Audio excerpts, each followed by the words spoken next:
आपण जे कल्याण east west flyover जे वालधुनीपासून म्हणजे वालधुनीवर प्रेम ऑटोपासून विठ्ठलवाडीपर्यंत जे 4 पदरी उड्डाणपूल आहे, त्याकरिता आपण 30 मे रोजी जे अलाइनमेंटमध्ये येणारे जे अडथळे होते त्याकरिता आपण संयुक्तिक कारवाई केली आणि त्या स्पष्टीकरण देण्यासाठी आम्ही आजची प्रेस कॉन्फरन्स घेतली.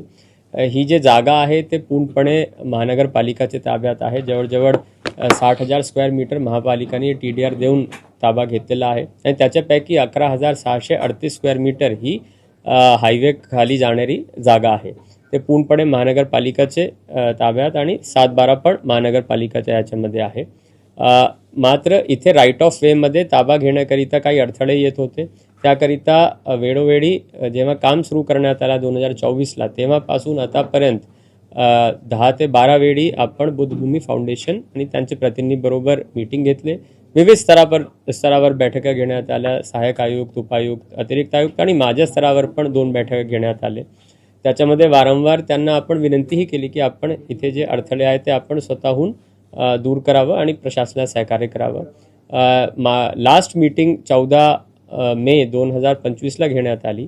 त्यावेळी आपण विनंती केली आणि त्याचबरोबर सकारात्मक चर्चा करून त्यांचीही काही मागण्या होत्या की आजूबाजू काही परिसर विकास करायचे, काही अप्रोच रोड करायचे, एक स्टुपा स्टाईलनी एक कमानी करायचे किंवा रिटेनिंग वॉल करायचे. तर त्याकरिताही प्रशासनाची सहकार्याची भूमिका होती आणि त्यावर आपण मीटिंग क्लोज केली.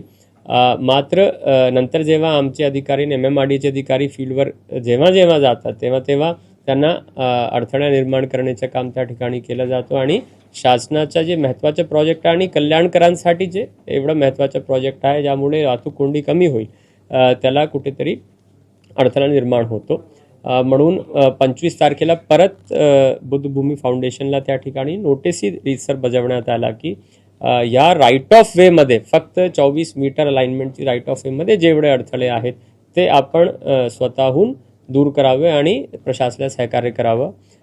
ते नोटीसही घ्यायला त्यांनी नकार दिला आणि मग नंतर 30 तारखेला आपण विधीपूर्वक रीतसर प्रशासनामार्फत तिथे जे काही तथागत गौतम बुद्धांची 4 मूर्त्या होती ते आपण मूव्ह करून त्यांच्या ताब्यात दिलेली आहे आणि ही जागा आपण सध्या MMRDAला काम करण्याकरिता उपलब्ध करून देण्यात आलेली आहे.